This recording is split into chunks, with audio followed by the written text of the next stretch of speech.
Hello everyone, welcome to the What If Anime YouTube channel. Today, we're diving into an exciting new story that will take your imagination to the next level. Let's get started. What if Naruto awakens the Shinigami power and become a ninja spawn? From within the heavily fortified wood-made wa LLS of Konohagakure no Sato, a single transparent figure stood within the air as they looked down upon the ground to the scene beneath it. On the ground, a small child who could be no more than 4 or 5 years old ran through the streets of the village as if the hounds of hell themselves were chasing it, which in his case would actually have been better. The child was a boy with short yet spiky blonde hair, that if not for the dirt within it would have been as yellow as the sun.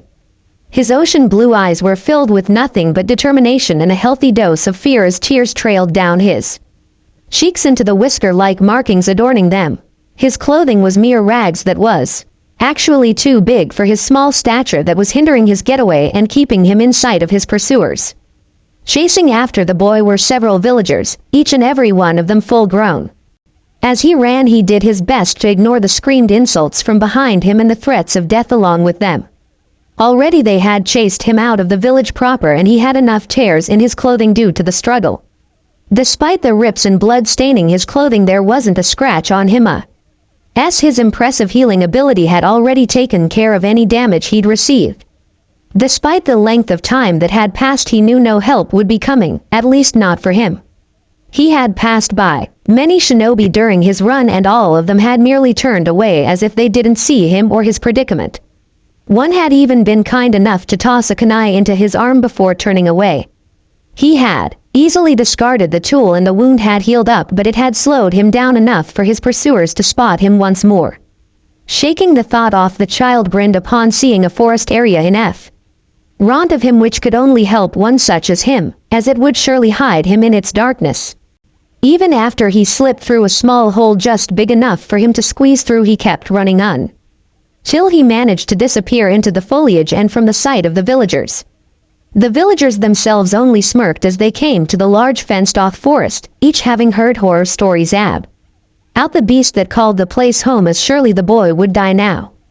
With those thoughts they turned and left, each one planning to celebrate his death and spread the news.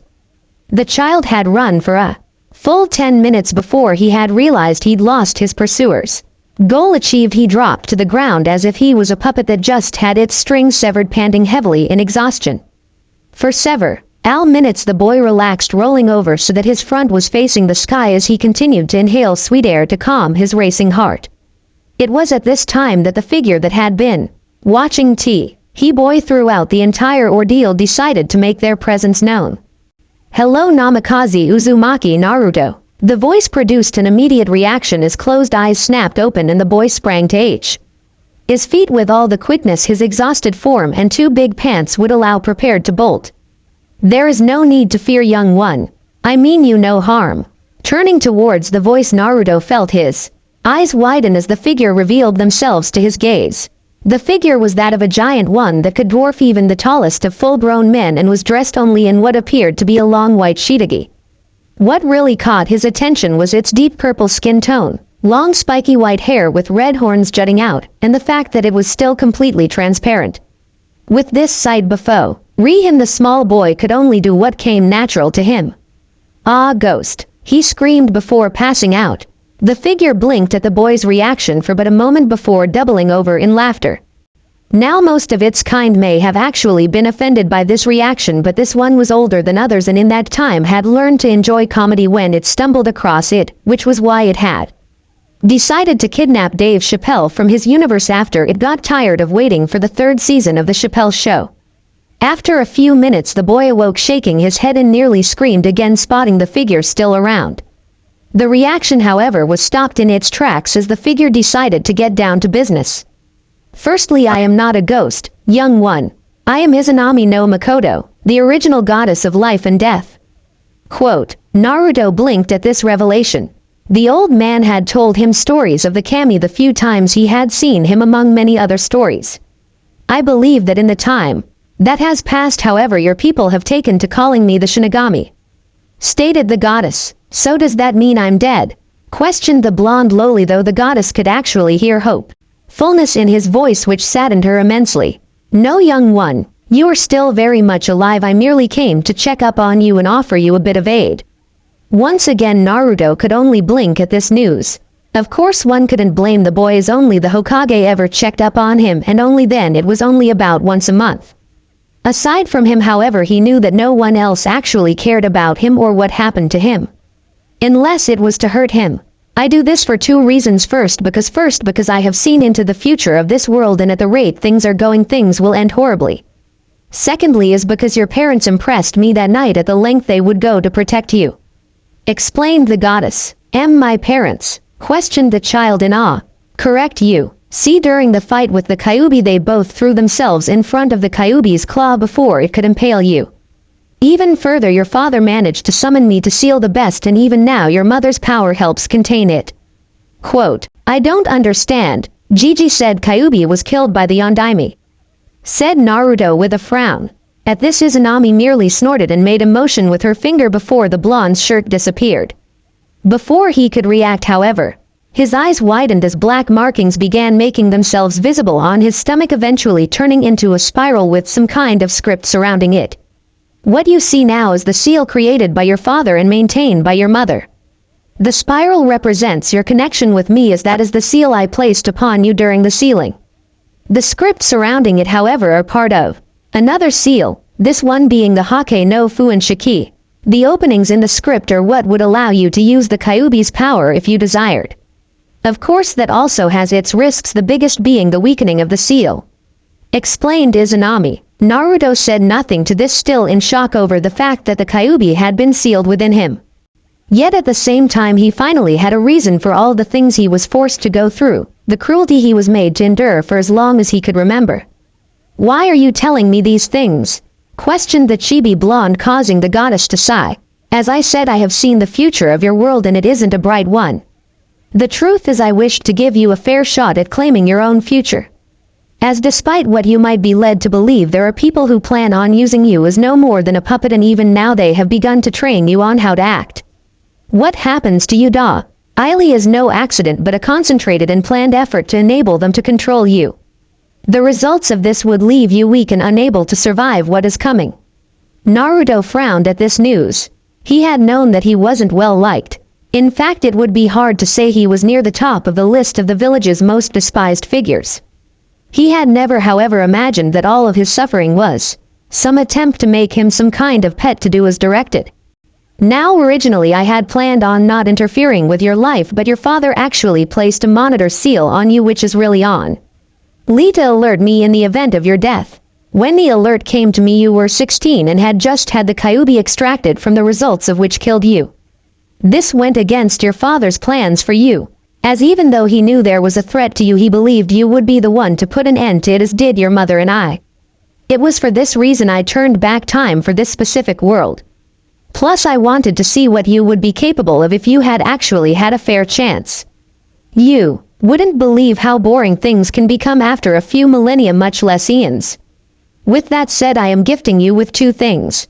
The first is knowledge. This is actually a training schedule devised for you by your parents that both expect you to follow. This knowledge has already been implanted into your mind for later. The second gift is from me and is actually something you're in desperate need of. I will not have you running around in that god-awful orange monstrosity you called a jumpsuit.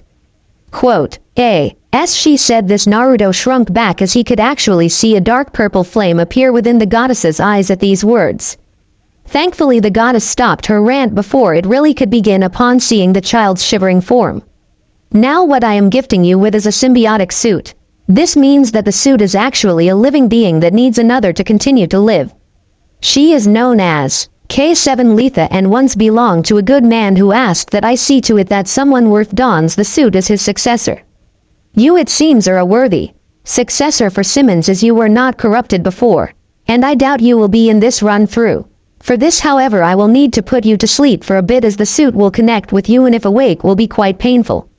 Is there anything you wish to ask beforehand? Quote, my parents, who were they? Questioned the blonde, causing Izanami to smile, though with her appearance it was actually quite scary. Your father was called Namikaze Minato and was known as the Yondaime Hokage. It is he who you seem to have received your looks from. Your mother was Uzumaki Kushina, the sole heir of the Uzumaki clan whom you apparently received your personality from. Now then you can learn more about them yourself, for now I will give you your gift. Good luck from here on." Quote, that was the last Naruto heard before he passed out. Seeing the boy out, Izana Mi held out her left hand just before what appeared to be a metallic canister appeared within it, shaped like a sphere. The sphere opened slowly and what appeared to be mist began flowing out. As it and fully what appeared to be a blob within a block of ice could be seen within. Izanami's eyes flashed and the ice shattered, freeing the blob within. For a moment the blob was still before a portion of it lifted out of the sphere and looked around. In no time it had spotted the small child and the entire thing surged outward and converged upon him, covering his form in no time at all. K7. Cow led Izanami, catching the blob's attention, causing it to focus one of its white sections upon the goddess shaped like an eye. This host is still part of the living world, as such I have made some Chong's to your stricture to accommodate for this.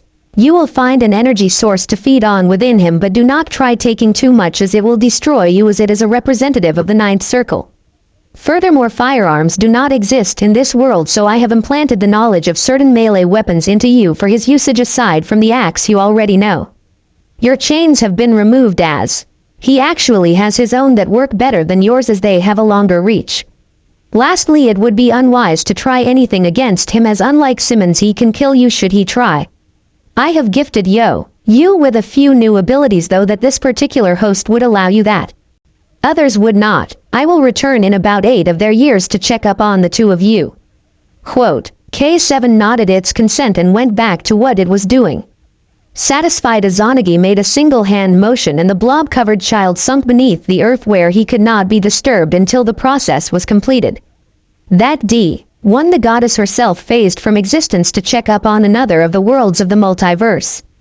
Home. Ninja Spawn Chapter 2. Home. Disclaimer. I don't know if I said it before, but I don't own Naruto or Spawn. Sarutobi Hiruzen sighed sadly as he looked up at the full moon from his office window. Turning away from the moon, he directed his gaze in a different direction, that of training area number 44. Otherwise known as the Forest of Death. It had been a full 6 months since the night that the village's mistreated hero and protector had disappeared within its gates. He had immediately dashed into the forest himself upon hearing the news, along with a contingent of Anbu as well as a large number of his monkey summons, with Enma himself leading the pack. Despite the large force that had RCHED, not a single person had managed to find the blonde-haired boy. Sure, they'd found tracks, and even his shirt, but the boy himself was nowhere to be found. Initially many had believed the boy to Edie have been snatched up by one of the larger predators that called the forest home, only to be immediately told otherwise by the summons. Apparently the boy had been in the clearing by himself and had simply disappeared. There were no tracks, no blood, and no signs of struggle. Despite his best efforts to prevent it, the news had eventually spread throughout the village. Initially some began to celebrate, only to be stopped by another. It seems that those who had believed in the Yondaimi's prowess were finally speaking up, no longer allowing their fear of persecution to stop them from acting. And they saw something was obviously wrong. This was the reason he'd always told Naruto things would get better, as he knew that the people who hated him were nowhere near as numerous as those who were on the fence. His biggest problem, however, had been the members that made up the council. Sure, the clan heads, with the exception of the Uchiha head, were understanding and even sided with him. He still had problems. For instance, the civilian council, who were a headache at the best of times, had shown themselves to be the puppets they were when they had immediately sided with the elders in the demon of tracking down their weapon, though some had expressed relief and even hope that the boy was gone and not coming back. Hiruzen knew better, though. In fact, he could tell ever shinobi trained RSON in the room had known better than that. As a shinobi, one learned several things which eventually became keys to survival, especially if one wanted to live to his age of 68. Firstly, you should expect the unexpected, and secondly, always trust your instincts. The instincts of every shinobi had screamed that the boy would be back. The only question was what he would be like upon his return. Around a small clearing with training area 44, the animals that called the place home were going about their business, yet all avoiding a portion of the land.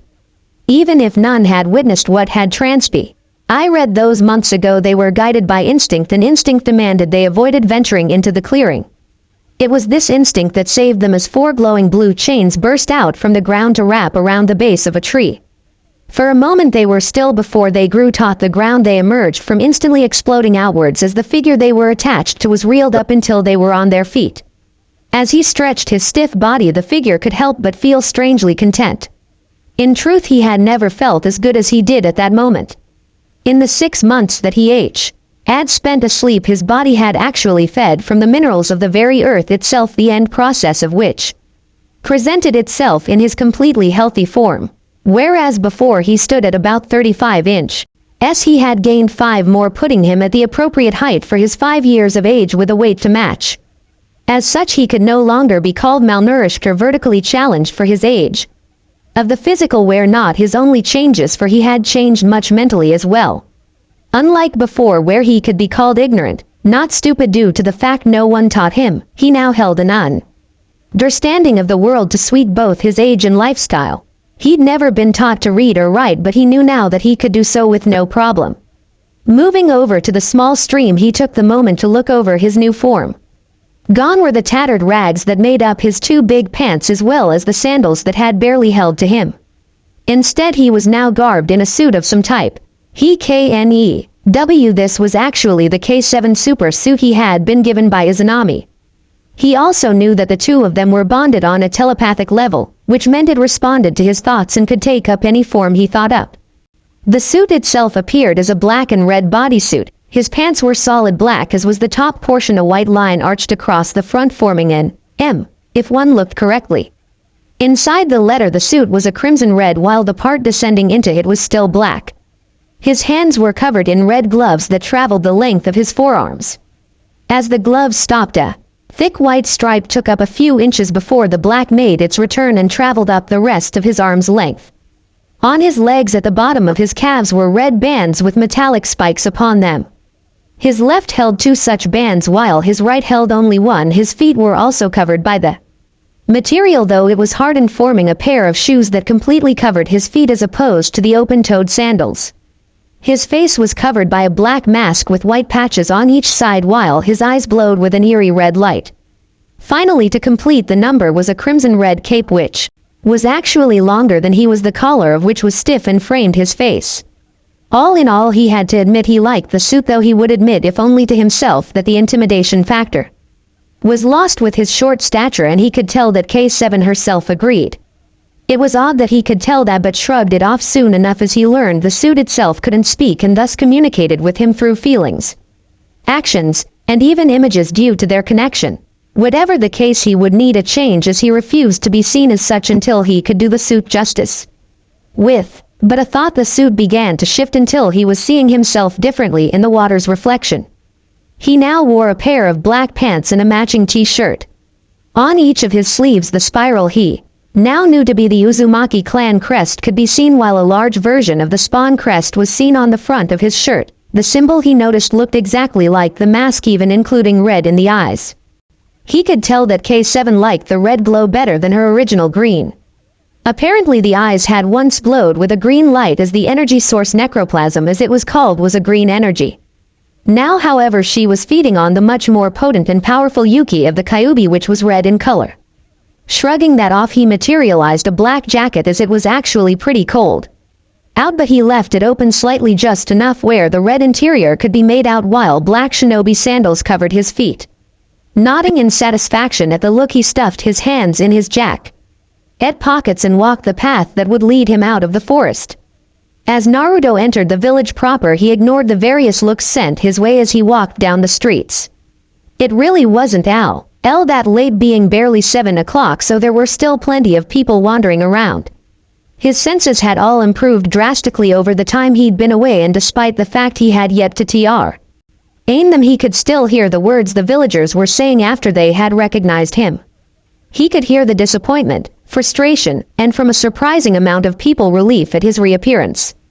Everything stopped, however, in an instant as a glowing blue chain emerged from his back, shattering the bottle that had been thrown at him without him even turning to face it.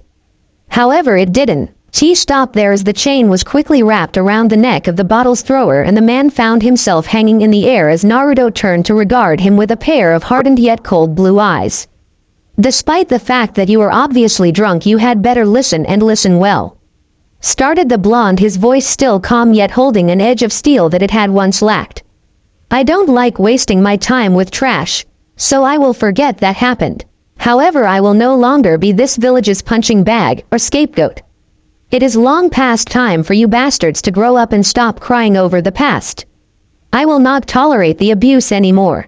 Contrary to the Sandame's beliefs, I'm not the Yondaime. I don't have his blind faith in the people of this village.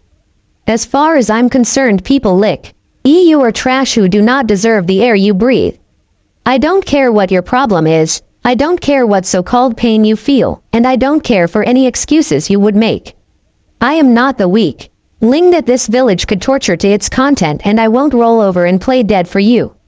I, however, will have no problem erasing your foul existence. As the blonde finished, his eyes began to glow with a crimson red light, and the chain which had been tightening throughout his speech went slack before tossing the man away as if he was trash before retracting back into the blonde, who walked off and disappeared into the darkness. Having been gone for so long, Naruto had no idea of the state that the village was in, nor would he have any idea that it was his words that would dictate his future so heavily. He also had no idea that there were numerous shinobi that had seen the confrontation. As such, he had no clue about the reaction his new skill would create. Hiruzen sighed as he finally finished signing off on the last of his forms and placed it on top of the rejected pile. Honestly, he had no idea why the civilian council was so stupid, as if he'd actually grant them their own perso. Null Anbu guards even after numerous rejections. Rotating his wrist, he was just about to stand and prepare leaving when there was a knock at his door. Sighing at the interruption, he bade the person to enter and was pleasantly surprised at the person who walked through. The person was actually a woman who stood all of 5 feet 3 inches in height. She had dark blue hair that hung down her back with bangs framing each side of her face. She wore a pair of civilian-style black pants and a navy blue shirt and had a pair of solid black eyes. Despite her rather unassuming appearance, it was the Uchiha clan symbol that sat upon her right arm that would pull attention to her. Makoto-chan, what a pleasant surprise. I feared it was that damned secretary bringing more paperwork, said Hiruzen as he stood to his feet and gave the woman a hug. Once she returned eagerly before she stepped back and her face turned serious, causing the old man to frown. By the look on your face, I'm guessing you didn't come just to catch up with an old man, said Hiruzen with a sigh. Regretfully, not this time, said the woman as she looked into his eyes, silently telling him she meant business. I was in the market getting some last-minute supplies for dinner when I came upon a peculiar sight, a young boy with bright blonde hair and 3 markings on each cheek, said Makoto. Kami, he came back, said the old man, letting ta breath he hadn't known he'd been holding and sagging slightly in relief. While he was walking through, someone threw a bottle at the back of his head. The bottle never hit him, instead a chakra shot out of his back and smashed right through it before it proceeded to wrap around the thrower's neck. He gave quite the speech before informing everyone that contrary to what you thought, he wasn't the Yondaime and didn't have his blind faith in the people of this village. Even more, he said that he wouldn't die for them, but he would have no problem making them die for him. As Makoto said, T.S. Hiruzen seemed to hunch over as a new weight hit him. He had known that Naruto would be different upon returning to the village, but to actually say that he would be killing the villagers was like a blow to him. Obviously, whatever happened in there had changed him drastically, and the bit with the chakra chains, he just knew that would cause a problem. Honestly, I think the boy was right and people needed to hear that it was time for them to grow up and get on with their lives. Still, why did you not tell us? Tell me who he was, said Makoto as a frown covered her features, causing the old man to sigh. You would have taken him in, I know, as would Hikari. However, contrary to what you may think, he wouldn't be safe with either of your clans. The Uchihas would have turned him into a weapon. Hell, Lu K, what Fugaku did to Itachi and the boys his son. The Hyuga would have undoubtedly branded him with that damned seal of theirs and have used it on him for the hell of it. Kakashi was too young and disturbed to trust with him. Jirai is far too perverted and no one can get a hold of Tsunade. That's not even mentioning how many eyes would have zoomed in on him if any one of you outside of Tsunade took him in.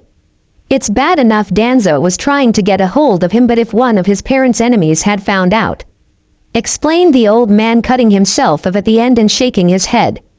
Okay, I understand. I don't like it, but I understand. However, the fact remains that it won't be long until everyone knows he's the only son of Uzumaki Kushina and the heir of the Uzumaki clan. I'll go and talk to Hikari tomorrow. Kami knows how she'd react if she found out from anyone else, said Makoto, causing Hijiran to pale slightly at the thought. Before you go, I have a favor I need to ask of you. Sigh. The old man, causing her to raise an eyebrow. It didn't take long for Naruto to find his way to his destination. While one would assume he would head back to the orphanage, they would be both foolish and incorrect, as along with a score of other knowledge, Izanami had given him directions for a place in which he could live in peace. At the moment he was standing in front of a small 2-story house, in the middle of a forest area within the village walls but out of the village proper. The house itself was made of painted white wood with blue bordering the top 3 windows. The front door was so painted blue, and there was another smaller building on the side of it.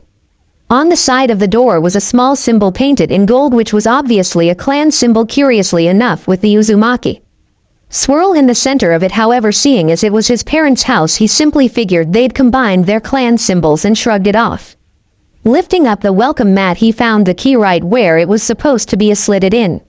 For a few moments nothing happened, but then the door clicked and he was able to unlock it and let himself in. Closing the door behind him, he watched as it glowed briefly before the glow died and it clicked again. Shrugging it off, he turned and headed up the stairs, as despite what one might think, he was exhausted and needed to get some real sleep.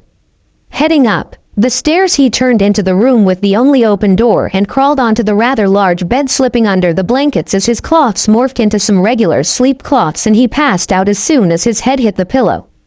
And, well, that's it. I know it's short, but this story is still just getting started, so it doesn't really bother me. Anyway, leave a review and let me know what you guys think so far. Till next time, later. Life's Turning Point, Naruto. Ninja Spawn, Chapter 3. Life's Turning Point.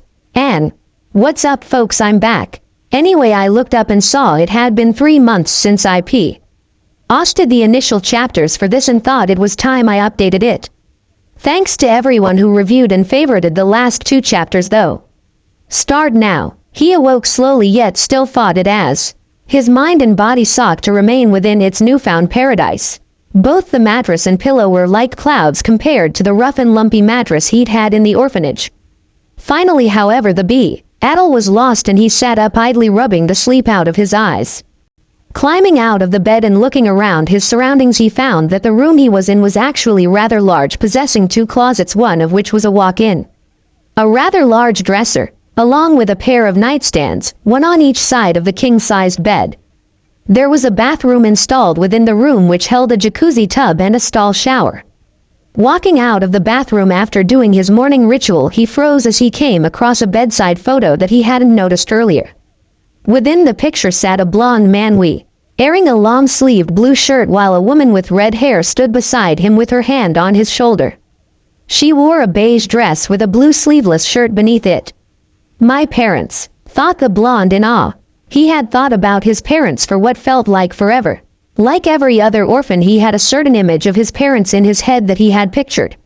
However, he found that mental picture paled in comparison to the real thing. His parents were no longer nameless shadows, now they truly were real people, and even better, they now had faces. He could put the names Izanami had given him to. A mental nudge from K7, however, had him placing the picture down to go about his day. He had training to get to. He could look at the photo more later. As he exited the room, his clothes shifted back into the outfit he'd worn the previous night minus the jacket, and he found there was another bathroom in the hall along with another room with a closed door. Once again he was nudged inside, as he resigned himself to looking in it later.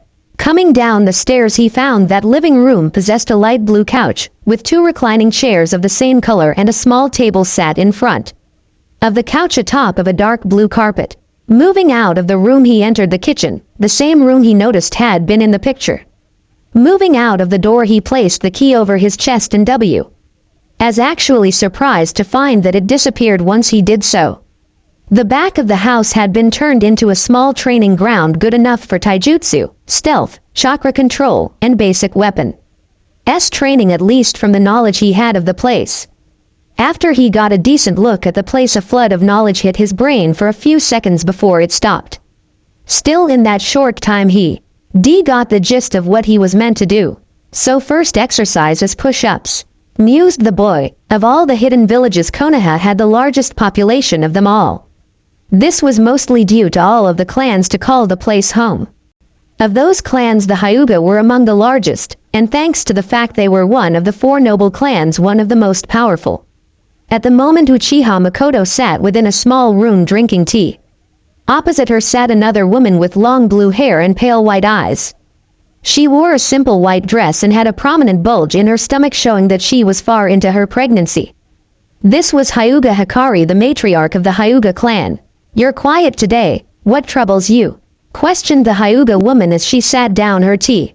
"Aside from Fugaku, you mean?" said Makoto, getting a small smile from her friend. "I found out that Kushina's son lived, and he's been in the village under our noses the entire time," said Makoto. "What?" questioned Hikari, turning shocked eyes on her friend. "It's true. I confronted Saru-sensei about it after I saw Uzumaki Naruto shoot a chakra chain from his back," explained Makoto. "And what was his reason for lying to us?" questioned Hikari. "He says it was for his protection. He couldn't trust him in our clans due to the seal yours uses and the problems Fugaku's been causing lately. Aside from that, only Tsunade would have been trusted to care for him anyway," explained Makoto, getting a raised eyebrow from her friend. "You know, I'll have to speak to him myself," said Hikari. "Of course, I just wanted you to hear the news from me. I have no doubt the council is talking about him as we speak," said Makoto. True to Makoto's words, the Konoha Council had gathered within the conference room in the Ninja Academy's office sector. The news had spread like wildfire, and as such Hiruzen had surprised them all when all of them had arrived and been directed to the conference room where he was already waiting. Even the civilians had shown up. "Since you are all here, you've all undoubtedly heard the rumors by now," said Hiruzen, calmly smoking from his pipe. "Allow me to clarify this for you now. Young Naruto is indeed the son of Uzumaki Kushina," said Hiruzen. Almost immediately there was a reaction to his words, most notably from the elders and the civilians. He could see that the clan heads had also been affected by this news as well. However, how could this be possible? Better yet, how could you keep such things from us? Questioned Homura, one of the Sandame's advisors.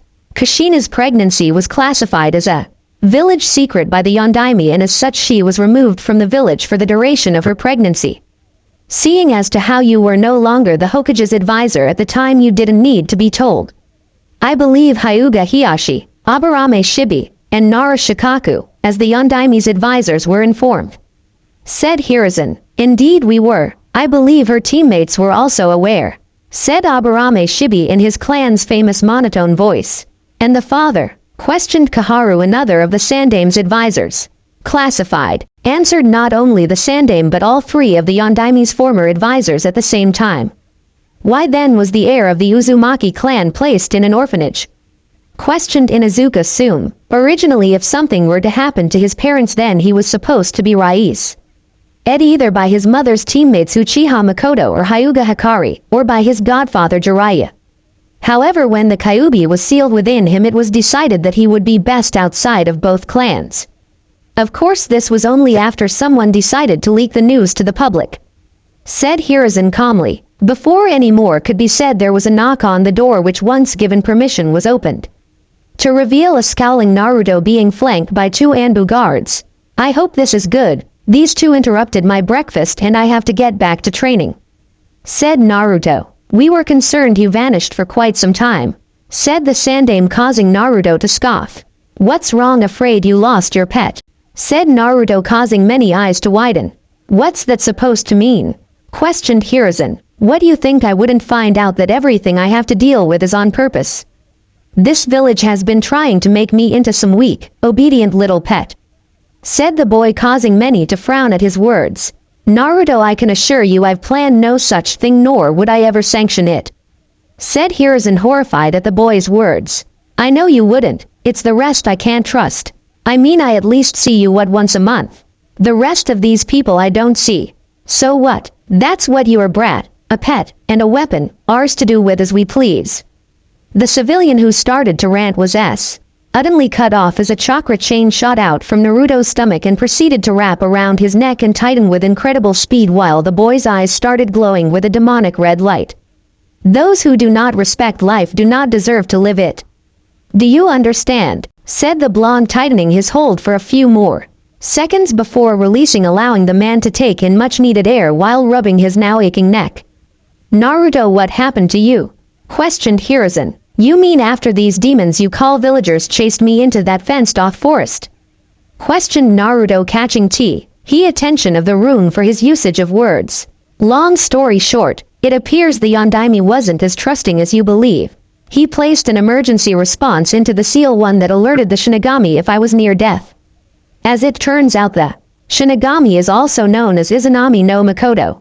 She was impressed by my parents' desire to protect me from the Kyuubi that night and thus was coming to check up on me when she found me. She's the reason I can make the chains, explained Naruto, shocking everyone. So would I be correct in saying she took you away? Questioned Inuzuka soon. No, I was still in the forest. She placed me in stasis so that my body could heal from all the damage I took that night. After that, she fixed a portion of the seal and placed me beneath the ground so my body could feed off of it to fix the the not eating properly thing, explained Naruto, causing many of the clan heads and Hiruzen to crack smiles at his vocabulary blunder. You said they interrupted your training? Questioned Hyuga Hiyashi. Hi, my parents made me a strict schedule that Izanami-sama gave me. Apparently if I'm to be strong enough when the Tem makes his move, then I can't allow this village to hold me back. Said Naruto. The Tem? Questioned Sume with a smirk, remembering that Kushina actually used that name for a certain Uchiha in the room. The Tem that caused the Kyuubi attack. He took me hostage right after my birth and made quick work of killing the 2 women that were tending to my mother. Because the Yondaime was by my mother's side, he took the opportunity to occupy him while the Kyuubi began the attack. That why the Yondaime arrived late, because he was battling that man and stripping him of the control he had of the Kyuubi. While Yondaime beat him, the man escaped because of some time, space I think thing. Finished Naruto, scratching the back of his head. You said part of the seal was fixed? Questioned Hiyashi. Hi, according to Izanami the filters were messed up and I was receiving too much of the Kyuubi's chakra. She said it's most likely due to someone tampering with it. Anyway, cause of that I had too much yang chakra in me, and while I would they held more chakra than most Junin at 12, I'd have been unable to ever fully control it, and if I'd lived long enough would have turned into a living bomb. Because the human body can only handle so much power. And while I have a higher potential, I can still only hold so much, and because of that eventually it would have ripped me apart and destroyed the entire village, explained Naruto. I don't you understand? We've been checking the seal every 6 months and found nothing wrong. Muttered Sarutobi. That's cause you're human, Gigi. A human has inherently bad eyes, you see only what you're allowed to see due to your makeup. Izanami, however, is the eldest of the kami, thus she can see everything, including the hidden layers of my seal. Said Naruto, surprising the man simply due to the fact he heard him. Is there any possibility the Kyuubi can break free? Questioned one of the civilians. Are you stupid? Asked Naruto with a scoff, shocking everyone. The fox couldn't escape me before. I can release it if I was ever so inclined, but that would hurt me too much. Thus the only way it can get out is if it was extracted. Anything else, I'm hungry and I actually have to put in work to eat. Said Naruto. Where did you disappear to last night? Questioned Hiruzen, quickly taking the conversation away from that dangerous point. I went home. Said Naruto with a smile. Naruto, I know you never returned to the orphanage. So where did you go? Questioned Hiruzen again. Of course I wouldn't go back there, I hated the place. Like I said, I went home, the place where I should have grown up. As Naruto said this, he placed a hand to his chest and pulled it back, revealing the key to his parents' home. Upon seeing it, the Sandame's eyes widened in shock before narrowing in understanding. Seeing his point made the chibi place the key back, shocking everyone as it sunk into him. When can I start classes? Questioned Naruto. The Ninja Academy for your class starts in 2 years. Said Aburame should be getting a nod from Naruto. Okay, last thing. Izanami says you need to stop being so stubborn and start negotiating honestly. Also stop ignoring your son. Said Naruto pointing at Fugaku, surprising him. You need to stop putting so much pressure on your daughter, who is still traumatized from both her kidnapping and seeing you kill so easily. He continued pointing at Hiyashi. You need to just stop. You'll never become Hokage and you've already created too many powerful enemies for the village. He continued pointing at Danzo. Gigi mom said stop letting the council punk you. She says to telephone El Kakashi to quit moping about the past and he's not a curse. He's also supposed to help me with my training when he has time. Finally she says when old man Per finally meets up with her she's gonna knee him in the junk for not checking up on me. She also says she wants the Aburame to act as my sponsor until I come of age. Unless you can get my aunt to come back, in which case she'll take care of it. Finished Naruto. Kami, that sounded just like her, whispered Chuza with a shudder. Your aunt? Questioned Shibi. Hi, some lady named Tsunade. From what I was told, samples were taken from our brother's body and introduced to a woman who went for a checkup by mistake. Because of this he technically had a son who turned out to be my dad. Explained Naruto, shocking the room. His messages given Naruto turned and left, leaving the council to its own devices. For several minutes the room was left in a shocked silence as they all tried to come to terms with this new information before Hiruzen spoke up. Inu, have Itaki-san do a blood test for compatibility between file number HY4ND and cross-check it with Senju Nawaki. Her findings are to be reported to me directly and only. This is a priority assignment. Finished Sarutobi, getting a flicker from the corner of the room. I want to make it clear right now. Nothing that was spoken here will be repeated. This is all S-class info. Mashin, with the exception of his mother's identity. If anything else is discussed outside of this room without my permission, I'll have the speaker executed along with anyone they told for treason. Said Hiruzen with hard eyes. Do you actually believe him, Sarutobi? Questioned Kaharu with a shocked tone. Do you honestly believe a 5-year-old can successfully lie to a room full of Junin in a cage? Retorted Hiruzen in a tone to suggest she would be an idiot if she did. If it's true, would this new information not place him in the CRA? Questioned one of the civilians already scheming. He was all ready to establish the Uzumaki as a Konoha clan. However, we were led to believe he was killed during the attack. Seeing as he was not, however, I believe his prior engagements are still in effect. Said Hiyashi smoothly. Prior engagements? Questioned Hiruzen, honestly surprised. Before her passing, the three set up a marriage arrangement for Kushina's son, which applied to my eldest daughter and an Uchiha of Makoto's choosing. I believe she chose her niece since she had no daughters of her own. Whatever the case, the arrangement was signed, stamped, and sealed by the Yondaime. Explained Hiyashi. I see. If I'd known that detail, I'd have been bound to tell you the truth of his heritage from the jump. Said Sarutobi thoughtfully. Okay, what was that? Questioned Naruto internally as soon as he left the room. What he got in response was a series of images, but he still managed to get the gist of it. Apparently Izanami actually had left a bit of knowledge with K7 for him to use as ammunition against the council. However, in order for it to work right, K7 had taken brief control of his body in order to fool the Rune, since they didn't know about her. Thus they would work to ensure and no one impeded his progress, as she'd given them all messages that implied that what they were doing was being watched, even though he actually had no clue about what any of them did. Whatever the case, neither of them could wait until their mental connection had reached prime levels.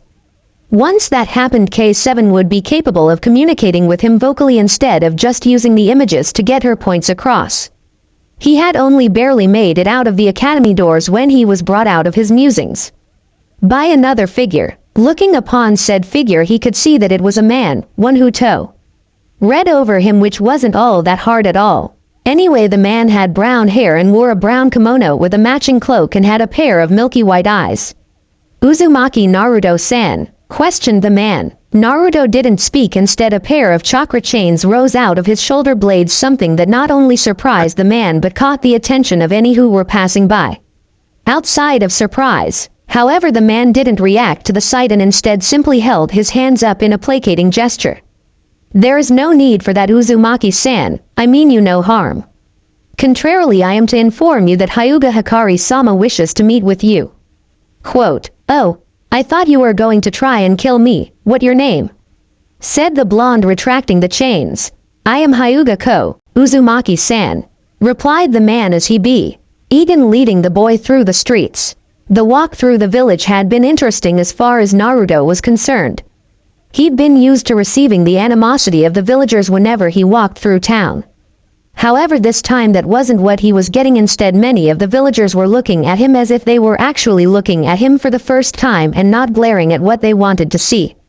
Whatever the case, however, the walk was taking quite a bit of time, mostly due to Naruto's shorter legs, and thus he couldn't match the longer strides of the Hyuga male next to him.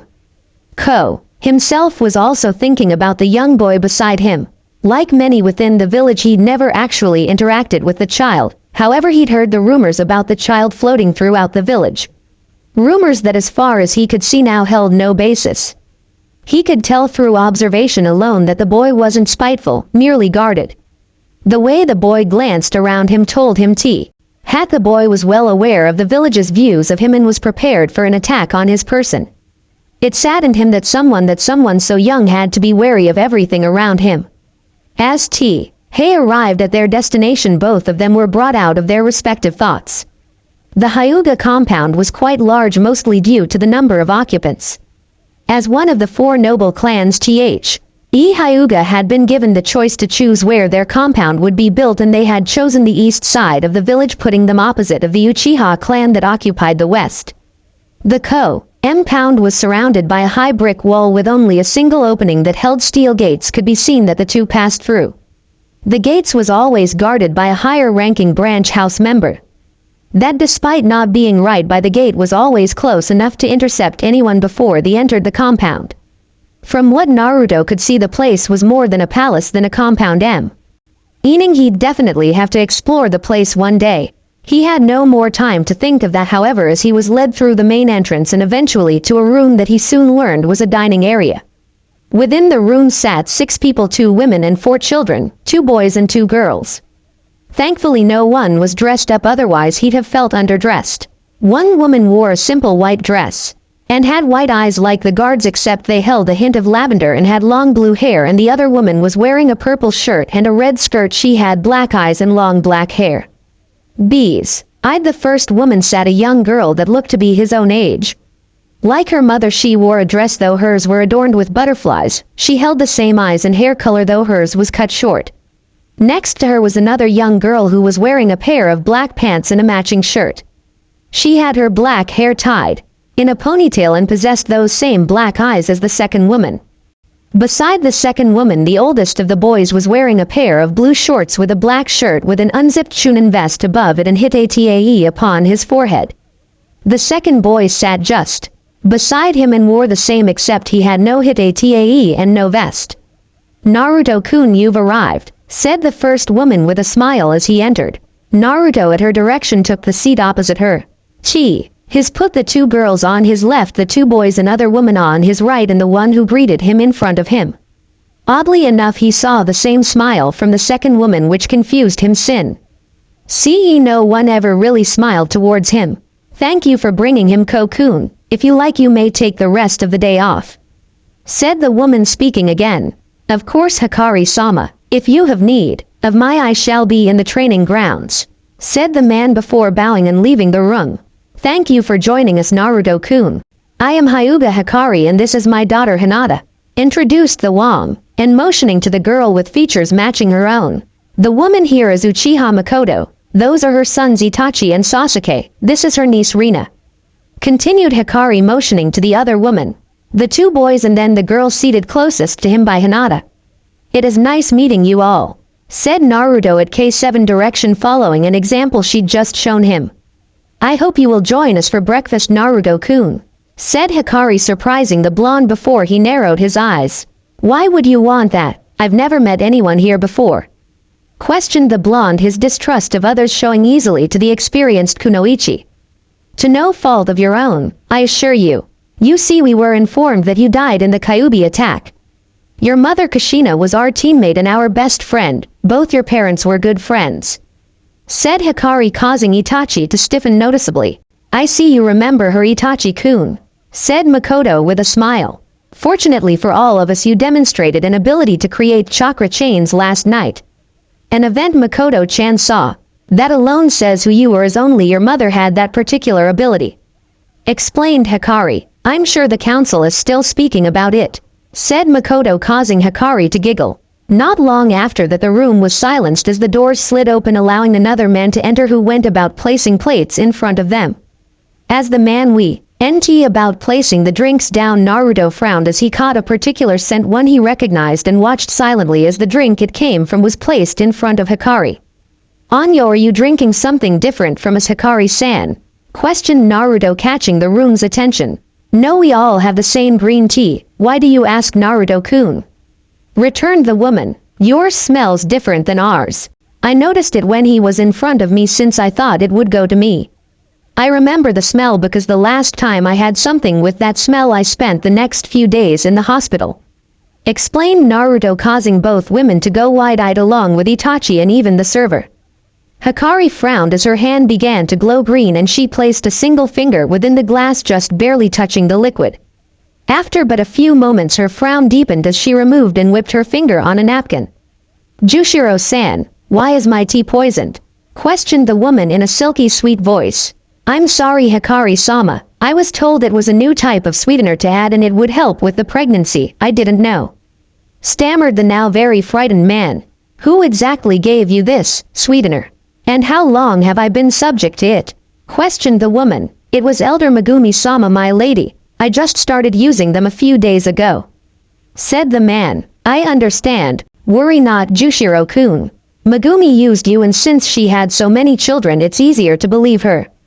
Do you recognize it? Questioned Makoto. Hi, I saw it plenty during the war and developed cures for it. In small dosage. Like I've been given, it's not bad, but it can add up and results in loss of strength and energy. Her plan was to have me die in childbirth, though the baby would have survived. Said Hikari. Jushi, Aro-kun, bring me this sweetener you were given along with a new cup, the kind you usually make. You're not in any trouble, but I will have you learning to detect poisons from now on. Said the woman to T. He man, who bowed gratefully and went to do as ordered. Thank you for that, Naruto-kun, but when did you come across that and where? Questioned Hikari. I got it at the orphanage a few months ago. Itaki-san says that it was in something I ate, but my immune system is advanced enough that it purged it from my system.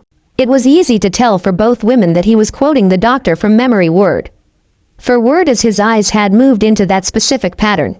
Well, you won't be going back there, said Makoto, planning to send some of the military police to the orphanage. I wouldn't anyway. I moved into my parents' house last night, and since I had nothing there anyway, I never had to go back. Said Naruto. The rest of breakfast was done in silence, as despite the event with the poison, all of them still had to eat, especially Hikari. Finally, as the meals were finished, Makoto decided to get on with why everyone was there. Naruto-kun, aside from wanting to meet you, there is another reason we had to call you here today. Said Makoto, causing Naruto to look at her with his head tilted in curiosity. Your mother, Naruto-kun, she was among the last of a very powerful clan. When she found out that you were to be born and that you would be a boy, she came to speak with us. You see, she was afraid that she may not be around to protect you and that the council would try to use you to their benefit. The elders and civilian portions at least. You see, while Kushina was a powerful kunoichi, she was going into motherhood and was afraid for your safety. Explained Makoto with a sigh. She was right to be afraid for you. The elders and the civilians are going to try all they can to manipulate and control you, even more. Now that they know she was your mother. Because of this, she came up with a plan. One that would put you under the protection of both of our clans. Said Hikari, her words holding not only Naruto's attention but that of each child in the room. You see, Kushina, after she retired from active duty, became the Yondaimi's secretary, and as such knew all the laws that govern our country. You see, because you are the last of a clan with a very special skill set, this enables you to have multiple wives when you are older. As such, in order to control you, the council would be controlling your wives, who, if they have their way, will come from civilian backgrounds and belonging to the members of the civilian half of the council's families. If something happened to you, the councils would gain control of your clan's assets, including all funds and ninja techniques. When she came to us, she was terrified. She had no clue what to do and was positive that something needed to be done. So in order to protect you, the three of us set up an arrangement between the clans. What that arrangement do is binds our clans to you by way of marriage. The Hyuga clan would see to your protection, and in exchange, if both of you agreed when she turns 16, as you're a few months older, you and Hinata-chan would be married. Explained Hikari, causing her daughter to blush heatedly. The Uchiha clan would likewise see to your protection, and in exchange, if the two of you agreed once you turned 16, as you're 2 years younger, you and Rina-chan would be married. Explained Makoto, causing her niece to follow Hinata's actions. Nay K7, what's marriage? Is it food? Questioned Naruto mentally. If she could have, K7 would have face-palmed at this question. Instead, however, Naruto was greeted with a series of mental pictures, and the picture saying, "Explain when older." Seeing this, Naruto raised a mental eyebrow but mentally shrugged and turned back to the people in the world before him. I don't understand. How would that help? Questioned Naruto. Well, it helps because Hinata-chan is the heiress of the Hyuga clan. Rina-chan likewise is also very important and would have been an heiress herself if her father hadn't stepped down when her older brother passed. Explained Makoto. Aside from that, our clans are both two of the noble families in the village. As such, we have a lot of pull within the village. However, both have been feuding for quite some time. The three of you, however, would be helping to bring that feud. Something the three of us had tried to do. Explained Hikari. Once again, none of you have to get married if you're against it. Each of you have an out that you can use when the time comes. However, until then, we just want you all to try being friends. Said Makoto. We thought it would be a good idea for all of you to know each other growing up. Naruto, Hinata-chan and Sasuke-kun will both be starting the academy at the same time you will. Hopefully the three of you will be on the same team. Said Hikari. Itachi, as you can all see, is already a shinobi, and even more, he is a chunin. This means that he could help all four of you with your training should you ask nicely and he not be busy with missions himself. Said Makoto. The rest of the day Naruto spent in the presence of his new friends. Though Itachi was called away early, still looking back in the future, Naruto would remember this as not only one of his most cherished memories but as what was perhaps the turning point in his life. And that's it, the chapter's done. I'm still only barely started with this story, but the word count will increase sooner or later, maybe. Anyway, next chapter will be after a brief time skip, so until then leave some reviews for me. Till next time though, later. The New Genin Team, Naruto, Ninja Spawn, Chapter 4, A New Genin Team, and hello all and welcome to the 4th chapter. I'm actually surprised by how many people are interested in this story and crossover, considering there haven't been many of these done before. In fact, I've heard of only one story like this on all other Naruto symbiote stories are done with Venom in mind. That said, I'm pleased that so many people have been so receptive to the idea and have already embraced this story despite its infancy. Oh, I'll be trying my hardest not to disappoint anyone. That said, here's the new chapter. Start now. In the dead of night, a single figure could be seen crouched upon the highest peak within the Hidden Leaf village. He smiled thinly, though it was hidden by the mask that adorned his face as he watched the scene down below. Despite the distance between them, he watched as Toji Mizuki, a chunin ranked assistant academy teacher, was dragged out of his home by the Anbu, a grimace of pain adorning his features. Are you pleased? Questioned a voice that only he could hear. Immensely, was the mental reply. I don't know, Naruto-kun. I still think you should have just killed him, said the voice. You always say that, K7, returned the boy lightly. It had been 7 years since the night that had forever changed his life. At 12 years of age, he stood at 4 feet 9 inches and weighed a solid 100 pounds, showing not a single sign of his previous malnourishment. In the time that had passed, he had taken an active role in ending the corruption within the village and had earned himself a hefty sum in rewards because of it. Several individuals had been removed from the council, and he'd even brought down a special Junin among other individuals. The Hokage is the only one who knew of what he did, paid him handsomely for his work, and though no one was supposed to know of him, there were rumors floating around that the Hokage had a secret agent on his payroll. That was his nightlife, however. His day life was a bit different. He was in his last year at the Ninja Academy and the prodigy son of the late Uzumaki Kushina. He was at the top of his class, rivaled only by his best friends Uchiha Sasuke and Hyuga Hinata. He was a ramen addict and had a tendency to play some very crafty pranks on the unsuspecting within the village. Whatever the case, however, he had tired of watching, and with his graduation exam in the morning vanished into the shadows as if he'd never even been there. "When did you get here, Rin?" questioned the blonde tiredly. "About 30 minutes ago. I'm almost finished with breakfast, so grab a show and then come eat." Naruto obliged her and ignored the snickering. He could hear within the recesses of his mind. His shower lasted all of 20 minutes before he emerged, and he was not surprised to find clothes already picked and laid out on his bed. Over time, both Hinata and Rina had developed the habit, as they knew that if it was up to him he'd have walked out in a bright orange jumpsuit. That was how much he cared about fashion.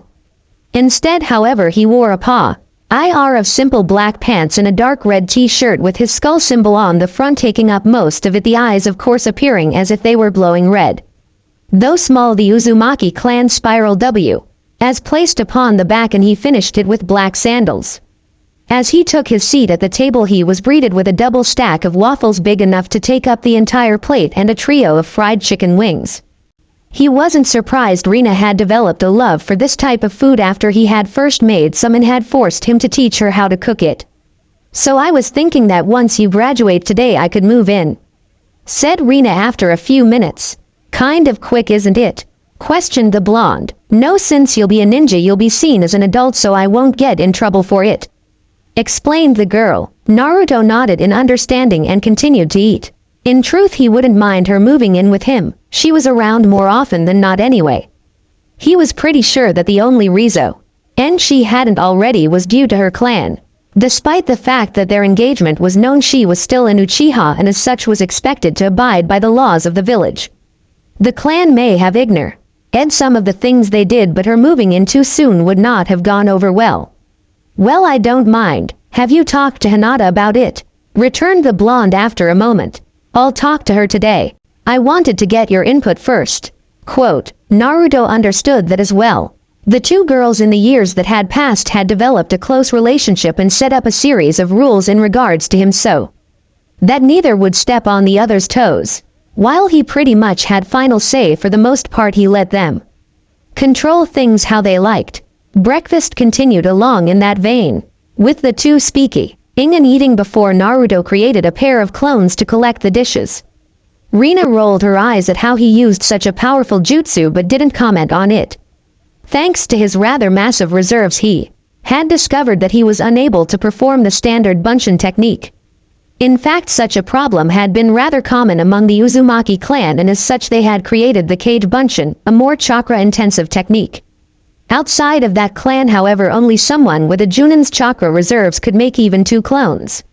Naruto's reserves were even more massive thanks to the Kyuubi's chakra that leaked into his own system. Even to this day she could still remember the day when he had told her, Hinata, and Sasuke about it. It had actually been shortly after they had met that he had done so. Aside from childlike curiosity at the time, none of them had even batted an eye at it. Even now, that was just a fact about him that they all chose to ignore for the most part. Naruto made his way to the village a few minutes later, leaving the girl to her own devices. He smirked upon looking upon the Hokage monument, seeing it painted over. The Shodai sported a frowning expression, while both the Nadaime and Sandaime sported heavy nosebleeds and blushes, while the Yondaime appeared to be exasperated. Across from them a rather large billboard was set up advertising the newest Ika book. The towel-clad back of a blonde bombshell gracing its cover. Chuckling, he watched as many of the men around were being scolded or just plain beaten by the women around them. A few minutes later, and he was entering the academy, having ducked into a showed ally for faster travel, and popped up outside of the building. As he entered into his classroom, he made a beeline to his seat between Hinata and Sasuke, who took the innermost seat, greeting Hinata with a hug and Sasuke with a simple nod. "Hey, did you hear?" questioned a female voice behind him. "What happened?" questioned another. "Mizuki-sensei was taken in by the Anbu last night. My neighbor saw the whole thing," said the first girl. "Really, you think he was involved?" questioned the second. Of course, who else could it be but the specter? Said the first with a bit of excitement leaking from her voice. Here we go again, said Sasuke with a sigh. Honestly, Sasuke-kun, just ignore it, said Hinata with a sigh of her own. I just gone. See what's so special about this so-called specter. We live in a ninja village for Kami's sake. Sneaking around is what we're supposed to do, said the Uchiha heir. Is that jealousy in your voice, Sasuke-chan? Taunted Naruto, as if Dobi. In case everyone has forgotten, my clan runs the police force. Yes, Tem, we know, and your fandrels will worship you for it in a few minutes, retorted the blonde, causing the young Uchiha to scowl. All the chatter ceased a few minutes later, however, as the Chunin instructor Yumino Iruka entered the room and used his big head technique to bring the class to order. Usually Iruka made it a point to arrive to his class before the students arrived themselves, but today had been a bit different. He'd woken up and been on his way out the door when he found Anbu standing within his doorway to inform him that he'd been summoned by the Hokage. The news he received had been shocking. His assistant and longtime friend Mizuki had been found a traitor and had not only been plotting to steal the forbidden scroll of seals, but had been found to be working for a new village that had popped up. While the Hokage had not given him all the details, hearing that Iki, the head of the interrogation department, had worked him over himself had been more than enough. Whatever the case, he needed a new assistant, at least for today, so had simply picked someone of a list. All right everyone, Mizuki won't be joining us today. As such, I have a new assistant for the day. His name is Morino Idate. Naruto, Hinata, and Sasuke easily recognized the young Chunin that walked in. Like Iruka, he wore the full uniform, though anyone could see he wasn't really comfortable in it. He stood at about 5 feet 3 and had spiky brown hair that was held in a spiked tail and brown eyes. As for how the three had recognized him, it was simple. He'd been on Rina's Genin team and they'd known all of her teammates. Idate walked the aisles, handed out stacks of paper to each row before moving on and returning to Iruka. What you hold now is the written exam. You have 45 minutes to complete it, and if I catch you cheating, you'll automatically fail. Uchiha Makoto sighed in exhaustion as she sat within the seat of her office. In the 7 years that had passed, she'd changed very little, though the clan had changed noticeably. It had been sudden and unexpected when she'd been told the news. Her husband and her clan elders had been executed for treason. Of course she hadn't believed it at first, not for an instant. Even if she didn't love Fugaku and their sham of a marriage had been one of convenience, they were still the co-founders of the village. Still, she'd been given the proof needed. The group had been conspiring to throw a coup to overthrow the Hokage, and Uchiha or not, that wouldn't be allowed.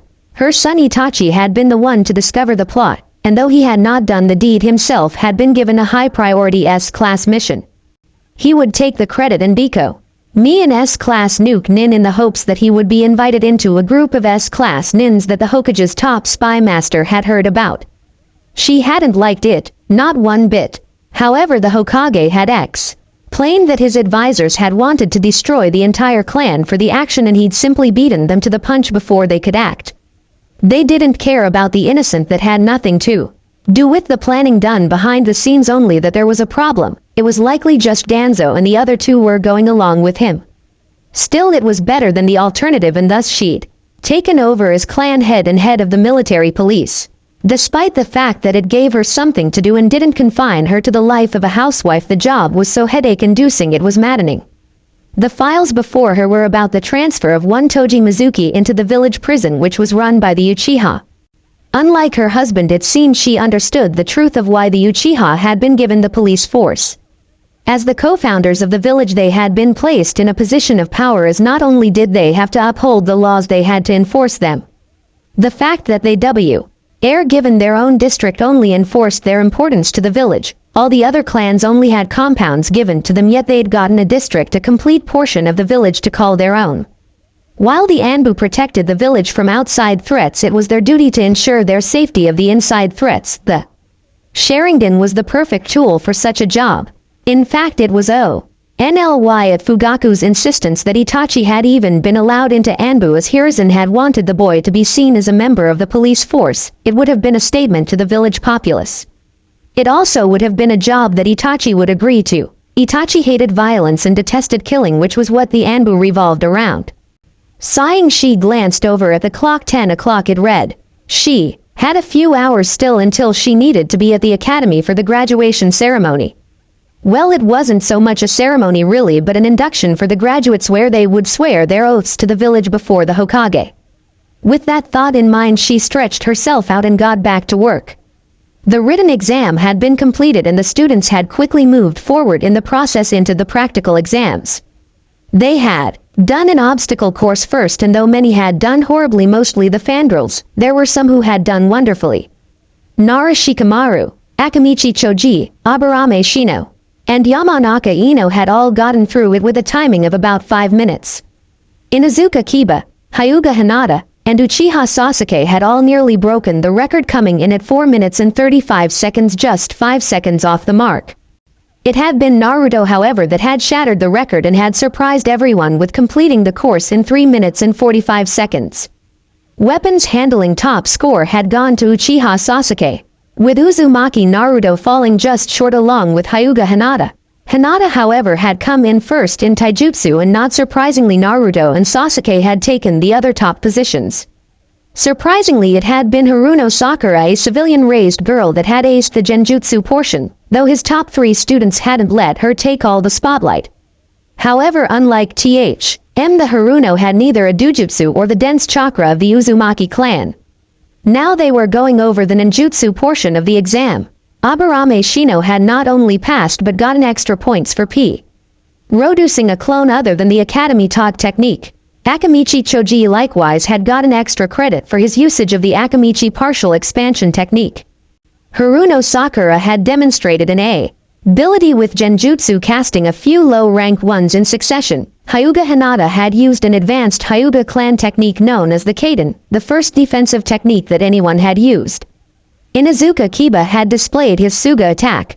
Nara Shikamaru had displayed his Kage main no jutsu. Uchiha Sasuke had displayed not his standard Gokakyu no jutsu, which produced a large fireball, but rather the Kaiden Hosenka, which had produced several much smaller and faster fireballs. Even still, C-rank techniques took quite a bit of chakra, especially from academy students. Naruto had been unable to create the standard Bunshin, but had used the Kage Bunshin and had followed it up with the Sweden Mizorupa.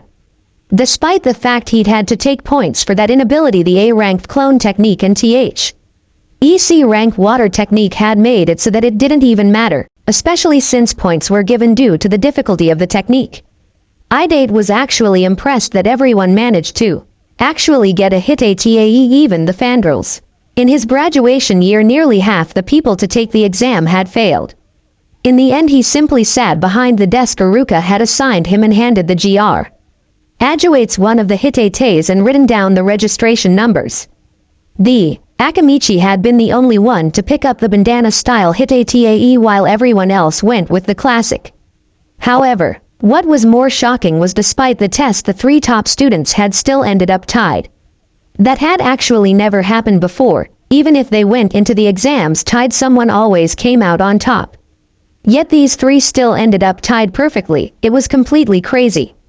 Iruka himself was also slightly surprised, but he was composed enough that he wouldn't dwell on it until later on. As the three came up, Hinata tied hers around her neck, a Hyuga tradition he knew, while the 2 boys affixed theirs to their foreheads. He finished not a moment too soon, as the door had a perfectly timed knock before the Hokage entered the room along with the parents of the students. "Well now, this is a surprise. Iruka-kun, it seems you're a better teacher than the previous 2 to have graduates. Not a single person seems to have failed," commented the Hokage with an appraising look in his eyes.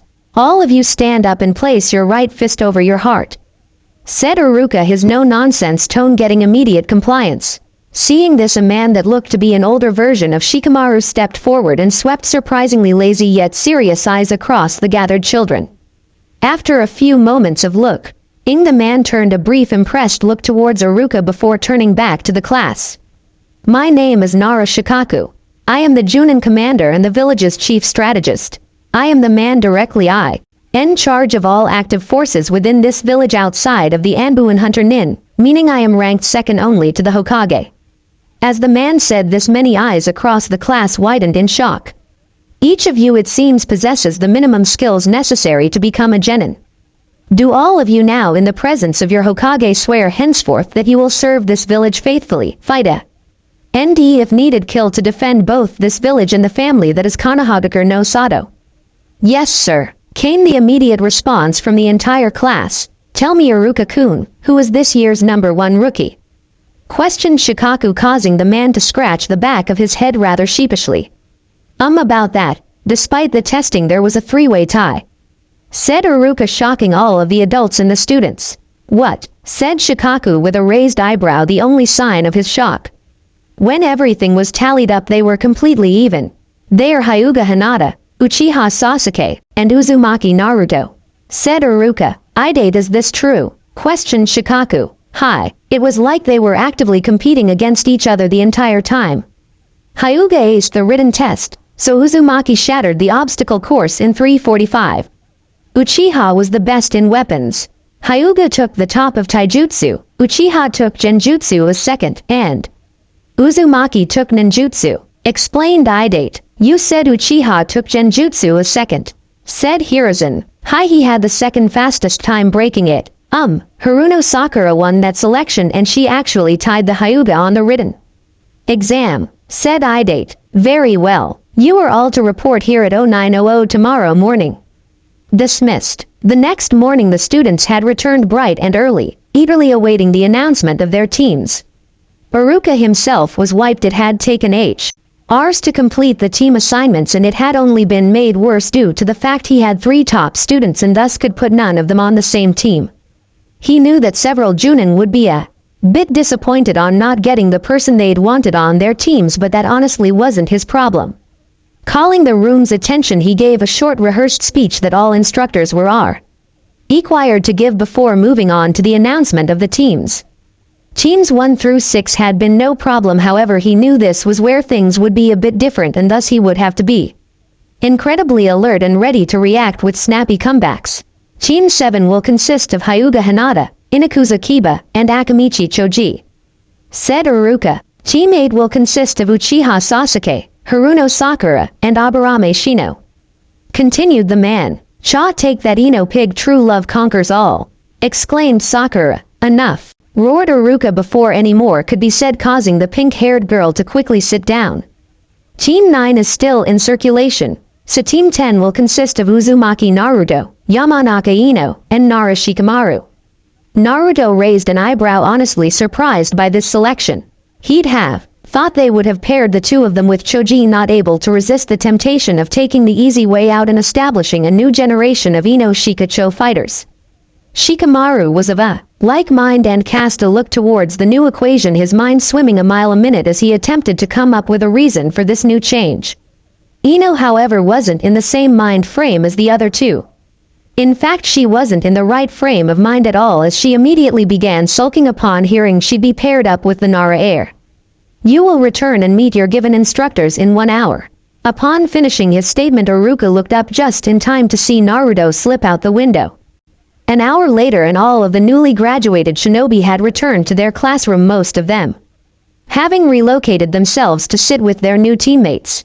As the Junin walked in and began collecting the various teams, Naruto saw only 3 that had caught his attention. The first was Hatake Kakashi. He wore the standard leaf ninja uniform that mid and upper level ninja tended to wear. His hitae was slanted so that it covered one of his eyes, and his white hair stood up at quite the odd angle. Kakashi, he knew, was perhaps among the most powerful shinobi in the village and was the only survivor of his father's team. Over the years the man had played a rather active role in his training when he had the time, and always made time to speak with him about his father. Of course he knew Kakashi had a tendency to show up late, however such a thing wouldn't be allowed when the Hyuga heiress was part of his team. The second was a Kunoichi, who likewise wore the uniform, though better than anyone else within the room, with a red sleeveless shirt replacing the standard long-sleeved blue. Shish. He had long black hair that fell to her shoulders and appeared to be untamed, and a pair of ruby red eyes with a single ring within them. She stood at 5 feet and 5 inches in height, her hitae resting upon her forehead. She was the sensei for Team 8, who he remembered as Yuhi Kurenai from her time assisting with the academy a few years back. Finally was the last that he knew, the Sandame's son, Sarutobi Asuma. Like the rest, he wore the standard uniform, the sleeves rolled up halfway. He had short spiky, a beard, and brown eyes. Around his waist was a sash he recognized as that belonging to the members of the daimyo's 12 guardians, the elite ninja force that guarded both him and his family. His hitatae was secured around his forehead and he wore black bangles and bandages around his arms. Team 7, meet me on the roof. You've got 3 minutes, said Kakashi before bursting into smoke. Team 8 with me, said Kurenai, at least waiting for them to rise before turning and making her way out the door. Team 10, follow me, said Asuma before he turned and left the room as well. As soon as they left the academy building, Asuma removed a pack of cigarettes and proceeded to remove and lig HT1 up with a lighter he'd used with precision. He took a long drag before exhaling and seemingly relaxing and leading them through the village. He eventually led them to a rather crowded restaurant, where he proceeded to toss the butt of the cigarette in the trash. Naruto-kun, exclaimed a rather portly woman as soon as she spotted him, that both Ino and Shikamaru recognized as Akamichi Chiharu as she made her way over. Ah, Shikamaru-kun and Ino-chan too, what are you all doing here? Shouldn't you be at your team assignments? Questioned the woman, getting a rather heated look in her eyes. Quote, their assignment has been completed, ma'am. I am their new Junin-sensei, said Asuma, getting the woman to blink in surprise. Really? Those 3? Questioned the woman, getting a confused nod from the man. That's odd. Chuza-kun was sure they would reform the Ino-shika Cho with the 3 heirs. Mused the woman. Choji was put on Team 7 with Hyuga Hinata and Inazuka Kiba. Said Ino. Really? I was sure Naruto-kun and that Uchiha boy would be put on that team. Said the woman, scratching her chin. Chiharu-san, perhaps we could talk about this inside, said Naruto, getting her to blink before she nodded. Inside they could all see it was just as packed as it was outside. As they walked, Asuma absently wondered how it was they'd just cut through all those who were already waiting before they'd arrived. Whatever the case, Chiharu led them right up to a bar area where Asuma could spot one of his comrades stuffing her face with dango. For the meeting, however, he suggested they take one of tea. He emptied tables and Chiharu immediately had someone come to clean and wipe it down before the 4 of them were seated, Shikamaru and Naruto across from Ino and Asuma, the Junin taking the outside seat as did Naruto. Almost immediately a rather pretty teen was standing beside their table, handing each of them a menu. Hello everyone, for those of you who don't know me, my name is Ichiraku Ayame, IJ. Just wanted to come over and introduce myself, said the teen. Ichiraku, you're a waitress? Questioned Asuma in surprise. Manager actually. Despite our names being on the sign, my father and I prefer to do some things ourselves. It lets us better understand our customers, said Ayame, getting an understanding nod from the man. Ayame-chan, can you start us off with the buffalo platter? Questioned Naruto, getting a nod and a smile from the girl. You know the menu? Questioned Ino in surprise. He'd better. Naruto-kun designed it, said Ayame, surprising all but the blonde. Sure did. Little Naru is a culinary genius. Everything on the menu is something he created with the exception of the ramen and the more traditional foods, said Chiharu with a large smile. Okay, I'm confused. Chiharu-ba-chan, I thought your clan made everything, said Ino with a frown. Alas, it sadly isn't so. Naruto actually came to Chuza and offered us a percentage of the owner's rights for our help. However, he practically invented the menu himself. Even taught us how to cook it all, explained the woman, causing the Yamanaka to gawk. Naruto said nothing and merely pretended that the conversation wasn't taking place. In truth, he had been taught all of the foods he knew from K7, who had learned them from her time with Al Simmons and his memory. She had convinced him to take them public, however, and make a profit off of it. So he now owned a large percentage of the most popular restaurant in all of Hino Kuni, with ownership shared with the Ichiraku family and Akamichi Chuza and his family. The Ichiraku name was used as their old ramen stand had been around for well over 20 years before it had been burned down in an accident. He'd bought the buildings next to the place as well, which had also been destroyed from owners, more than happy to be rid of the property, and approached Akamichi Chuza due to the weight the Akamichi clan held in Hino Kuni's food industry. There was even a sister restaurant in the capital, due to the fact that the daimyo had actually come to ask him himself after sampling the food on one of his visits. At the moment his godfather Jiraiya was actually in Tanzukugai overseas in the construction and hiring process of the third one after he'd spoken to him about its information gathering potential. Ayame had designed the uniform, which was a pair of orange shorts and a white ET shirt with the name Ichiraku's written across it in arching orange letters, a tribute to his own favorite color, Ayame being the only one who didn't wear it. Seeing the two women leaving for oath business, Naruto finally tuned himself back into the conversation. Now then, as Chiharu-san pointed out earlier, this team assembly was rather unexpected. In fact, I had expected to be given the Ino-Shika-Cho combination. But things were thrown off a bit with your class's three-way tie for the number 1 slot.